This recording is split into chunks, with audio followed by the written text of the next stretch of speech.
Bom dia, turma, tudo bem com vocês? Professor Baldo aqui e hoje a gente vai para a segunda parte da nossa aula referente a proteínas, tá? Que eu vou falar de algumas coisas que eu não falei na aula anterior, óbvio, claro e evidente. Vamos seguir. Então, em relação à formação dos aminoácidos, o primeiro aminoácido a se formar na natureza, o primeiro aminoácido a surgir na natureza foi o ácido glutâmico, tá? Que ele surgiu da reação entre o aldeído fosfoglicérico, também chamado de pigal, e a amônia. O aldeído fosfoglicérico, ele é um dos produtos da fotossíntese, tá? Que ao reagir com a amônia, ele forma, na verdade, o ácido glutâmico, ok? Os aminoácidos que surgiram depois, que são de utilização dos seres vivos, os 19 aminoácidos que são utilizados pelos seres vivos, eles surgem por um processo de transaminação, ok? E o que consiste essa transaminação? É a transferência do grupamento amina de um aminoácido, tá? Para um alfa cetoácido.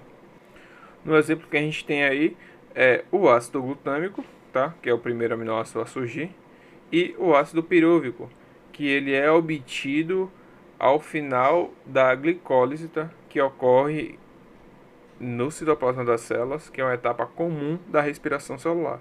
Então, o que acontece é que a transaminase, que é a proteína responsável, a enzima, na verdade, responsável por fazer essa transferência do grupamento amina, ela remove o grupamento amina do ácido glutâmico e troca com o alfa-cetoácido do ácido pirúvico. E aí, a partir daí, você tem a formação da alanina, ok? E esse ácido e a formação do ácido alfa-cetoglutárico, ok? Em relação à função dos aminoácidos, eles podem formar proteínas, tá? Através das ligações peptídicas, como a gente viu anteriormente, ou eles podem sofrer pequenas modificações para atuar como hormônio, como é o caso da histamina, que ela é derivada do aminoácido histidina, certo? Lembrando que a histamina vai estar relacionada com processos inflamatórios, porque ela estimula a vasodilatação, tá? E os hormônios T3 e T4, que é a triodotironina e a tiroxina, que são derivados do aminoácido tirosina. Lembrando que esses hormônios eles são produzidos pela tireoide, tá? Por ação da glândula hipófise, presente no cérebro, ok? E esses dois hormônios eles vão atuar basicamente regulando o metabolismo do indivíduo. Eles podem aumentar ou diminuir, tá? A atividade metabólica do organismo de uma maneira geral, beleza? Os aminoácidos podem ainda sofrer modificações para atuar como pigmento, como é o caso da melanina, que ela deriva dos aminoácidos fenilalanina e a tirosina, beleza? E eles podem atuar também como um tampão, mantendo o pH do ambiente ou da estrutura ou da célula constante. Como exemplo, é uma situação que ocorre dentro da hemácia, em que a hemoglobina ela é formada por uma grande quantidade de histidinas, certo? E essa histidina acaba atuando para manter o pH dentro da hemácia constante, sem sofrer nenhuma alteração, certo? Uma curiosidade é que as indústrias atualmente elas utilizam muito comum, rotineiramente na verdade, alguns aminoácidos como adoçante artificial, que é o caso do aspartame, que ele deriva da fenilalanina com o ácido aspartico, beleza? E é ele que vai dar esse aspecto doce. Mas isso não é de ocorrência natural, isso é produzido de maneira artificial, tá? Dentro das indústrias. Então, como eu havia falado para vocês anteriormente, a gente tem basicamente 20 aminoácidos que vão ser utilizados para a formação de proteínas. 10 deles são considerados aminoácidos naturais, tá? Que eles podem ser obtidos a partir de outros compostos, e outros que são essenciais, ou seja, que eles só podem ser obtidos da dieta, da alimentação, certo? Sendo que a proteína animal ela vai conter todos os aminoácidos essenciais que a gente precisa, certo? Diferente do que acontece nos vegetais, tá? Os vegetais eles são carentes de alguns aminoácidos, ok? Tanto que alguns indivíduos que seguem uma dieta exclusivamente vegetariana, eles têm que tomar algum tipo de complemento, ok? Para compensar a falta de algumas proteínas, tá? E eles têm que ter cuidado na variedade de vegetais que eles estão ingerindo na sua dieta, para não deixar passar, tá? Certos aminoácidos que eles estariam conseguindo, tá? De vegetais que são proteicos, como, sei lá, as leguminosas de uma maneira geral, o brócolis, o couve, tá? E assim, a deficiência excessiva desses aminoácidos pode causar, na verdade, doenças bastante graves para o ser humano, tá? Como, por exemplo, a kwashiorkor e o marasmo, que são doenças bastante frequentes em países subdesenvolvidos. Por conta disso, a criança ela vai ter um retardo no seu crescimento, por conta dessa falta de proteínas que são fundamentais para o desenvolvimento dos seus tecidos. Ela vai ter uma descoloração na sua pele, por conta da falta da tirosina, que é o precursor da melanina, ok? E ela vai ter um inchaço no seu corpo, principalmente na região da barriga. E isso vai ser em decorrência da retirada, tá? Da albumina, que é um outro tipo de aminoácido presente no plasma sanguíneo.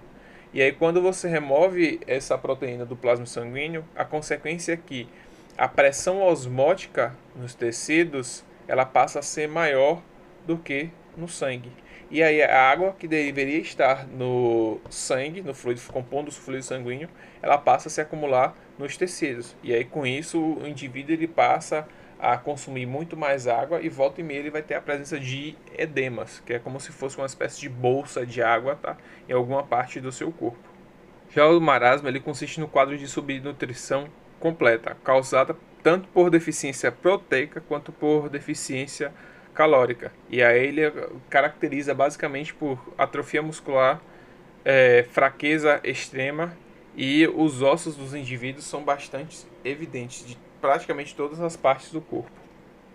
Só que tem um outro lado da moeda também, é que a ingestão excessiva de aminoácido e proteína também acarreta em outros problemas de saúde, certo?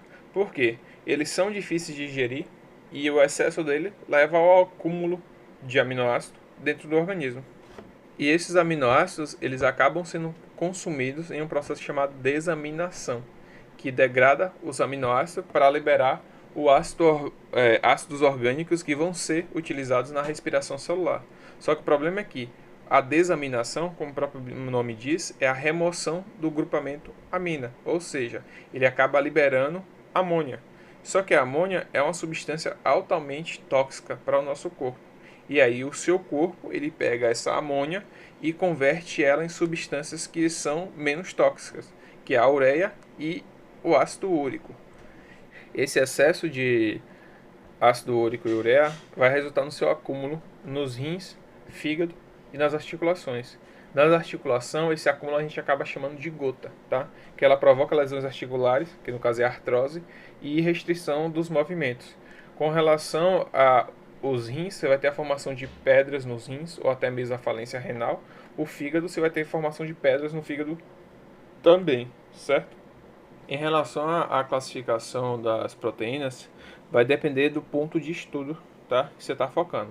Anteriormente, a gente viu a classificação em relação à função dela, que pode ser primária, secundária, terciária ou quaternária. Só que a gente pode classificar elas em relação ao número de aminoácidos, monômeros, dímeros, trímeros e por aí vai. Com relação à forma também é possível, elas podem ter a fórmula globulosa, ou seja, ela vai ter a fórmula de glóbulos, como é, por exemplo, a hemoglobina. Ela pode ter forma fibrosa, como é o caso da queratina, ok?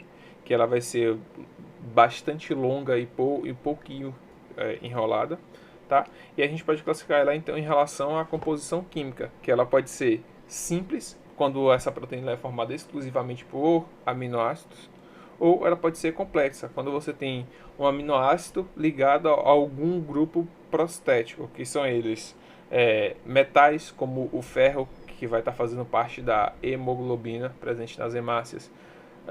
Pode ser ácidos nucleicos, quando você tem associação entre proteínas histonas, por exemplo, e o DNA. Pode ser açúcares, como é o caso das proteoglicanas ou glicoproteínas.